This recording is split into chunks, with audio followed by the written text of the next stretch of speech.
नमस्कार दोस्तों, स्वागत है आपका फिर से एक नए वीडियो में। तो दोस्तों, बीएसएनएल थर्ड पीआरसी की फाइल को मैनेजमेंट कमेटी की मंजूरी मिल गई। ठीक है, 3 महीने डिले के बाद मिली, लेकिन मिल गई। अब उसके बाद बोर्ड की एक कमेटी है, रेम्यूनरेशन कमेटी, जिन्होंने बजट को पूरा स्वीकार लिया है और उसकी भी यहाँ पर मंजूरी मिल गई। ठीक है, लेकिन बोर्ड के अप्रूवल, जो लास्ट अप्रूवल है उसकी बात करें तो जनवरी एंड में अप्रूवल आना था, लेकिन नहीं आया। ठीक है, और वो डिले होकर फरवरी, आज 6 फरवरी हो चुका है और 12 फरवरी को देशव्यापी हड़ताल होने वाली है। ठीक है, अगर बोर्ड उसके पहले अप्रूवल दे देता है तो ठीक है, लेकिन अगर नहीं देता है तो यहाँ पर 12 फरवरी के हड़ताल में वेतन वृद्धि का ये जो मुद्दा है, थर्ड पीआरसी का मुद्दा, ये जरूर उठेगा और इसके बाद बोर्ड क्या डोट को भी अप्रूवल देना पड़ेगा। ठीक है, आज इस वीडियो में 5 फरवरी 2026 की लेटेस्ट अपडेट निकल कर आई है। इस अपडेट में हड़ताल, जो 12 फरवरी की हड़ताल होने वाली है, उसके बारे में यहाँ पर बहुत सारी अपडेट बताई गई है कि उस हड़ताल में यहाँ पर क्या क्या होने वाला है, कैसी उनकी तैयारी चल रही है, कौन कौन से सर्कल में कैसा क्या काम चल रहा है फिलहाल। ठीक है, यूनेस की तरफ से क्या यहाँ पर बताया जा रहा है, सरकार का क्या रुख है हड़ताल के बारे में। ठीक है, और साथ में उस हड़ताल में जो मुख्य मांगे उठने वाली है, एक तो वेतन समझौता तो मेन है ही सही, लेकिन इसके अलावा भी और भी बहुत सारी मांगे हैं, उनके बारे में आज इस वीडियो में बताने वाला हूं। और साथ में इस हड़ताल के बाद बोर्ड अप्रूवल देगी या नहीं, इस बात की जानकारी भी यहाँ पर देने वाला हूँ। ठीक है, तो चैनल पर नए हो तो सब्सक्राइब करें। मेरा नाम सुनील विश्वकर्मा। जानकारी यूजफुल लगे तो एक लाइक करके जरूर जाना। चलिए दोस्तों, बढ़ाते हैं वीडियो को आगे।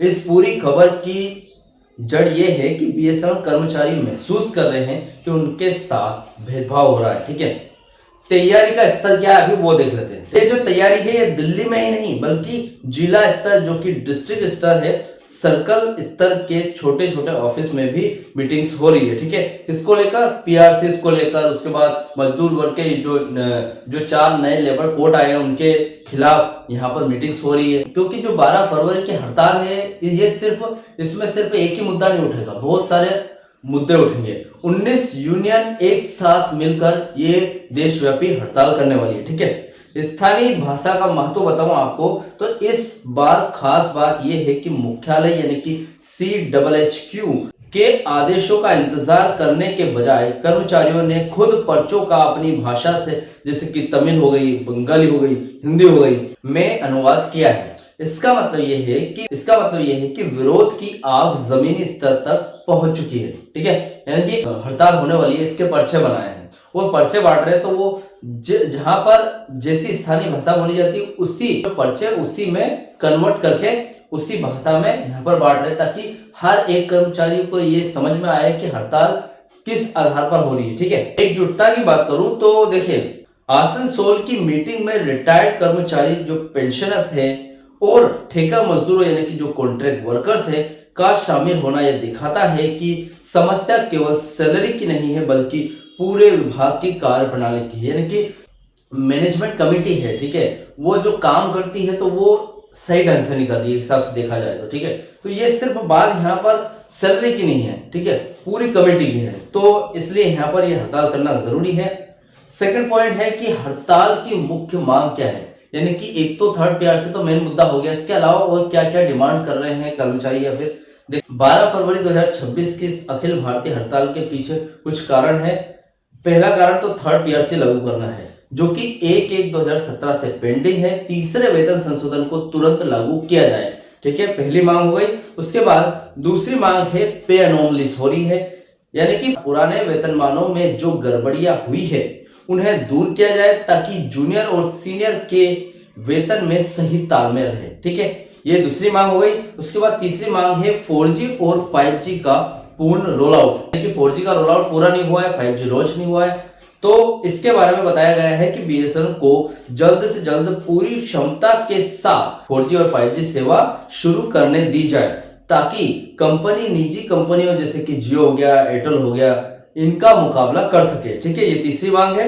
उसके बाद चौथी मांग है, जो कि सबसे जरूरी है पेंशनर्स के लिए, पेंशन संशोधन की मांग। रिटायर्ड कर्मचारियों की पेंशन को भी थर्ड पीआरसी के हिसाब से रिवाइज किया जाए। ठीक है, अभी यहाँ पर ये तो मांग चल रही है, लेकिन पेंशनर्स तो कुछ और ही चाहते हैं, वो चाहते हैं कि डीलिंग हो जाए और हमारी पेंशन 7CPC के अनुसार जो केंद्रीय कर्मचारी है उनकी तरह ही रिवाइज हो, तो वो बात की बात है।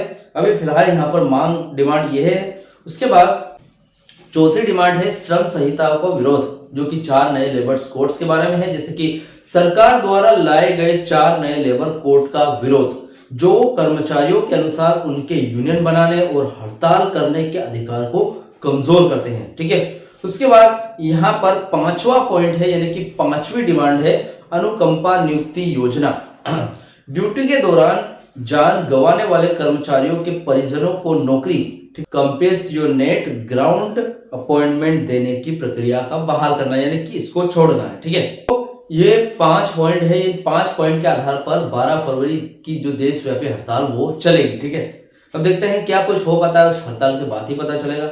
लेकिन देखें, इस हड़ताल के बाद क्या बोर्ड अप्रूवल देगा, इसके बारे में देख लेते हैं थोड़ा सा।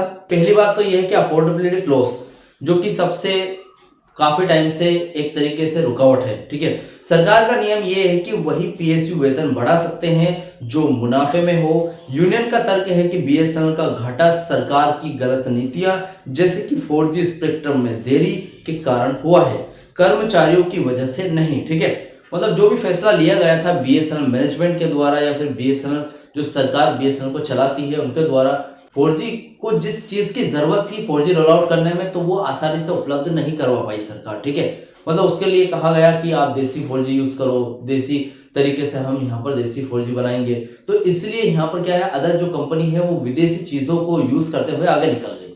जैसे कि जियो एयरटेल को देख लो, आज 5G के बाद 6G लॉन्च करने की तैयारी में है, जबकि बीएसएनएल का 5G लॉन्च नहीं हो पाया है। तो इसलिए यहाँ पर जो ये दिक्कतें हुई है ये सरकार के फैसलों के कारण हुई है, तो इसका दोष कर्मचारी या फिर पेंशनर्स को ना दिया जाए। ठीक है, अब दबाव की राजनीति की बात करूं तो अगर 12 फरवरी 2026 को कश्मीर से कन्याकुमारी तक चक्का जाम होता है तो सरकार को स्पेशल डिस्पेंसर देनी पड़ेगी, बिना इसके बोर्ड चाहकर भी अप्रूवल नहीं दे पाएगा। ठीक है, मतलब देखिए, जब तक आगे से ये ऐसी स्थिति नहीं बनती है तब तक बोर्ड अप्रूवल नहीं देगा।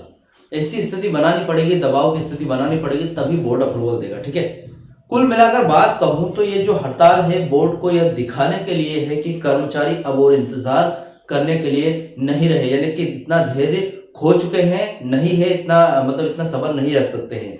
यही यदि हड़ताल में 90% से ज्यादा कर्मचारी शामिल होते हैं तो बोर्ड को बातचीत की मेज पर झुकना ही पड़ेगा। ठीक है, यानी कि यहाँ पर यूनियंस चाहते हैं कि ज्यादा से ज्यादा मजदूर वर्ग, ज्यादा से ज्यादा कर्मचारी इसमें शामिल हो, ताकि बोर्ड को लगे कि दबाव बन रहा है और बहुत ज्यादा दिक्कत हो सकती है। अगर सारे जितने भी कर्मचारी उन्होंने काम रोक दिया तो दिक्कत हो सकती है, तो हो सकता है यहाँ पर बोर्ड झुक जाए और अप्रूवल दे दे। ठीक है, फिलहाल ये अपडेट थी 5 फरवरी 2026 की, जहां पर हड़ताल की जो प्रोसेस है कहां पर होने वाली है, सारी चीजें मैंने पूरी जानकारी डिटेल तरीके से आज इस वीडियो में आपको बता दी है।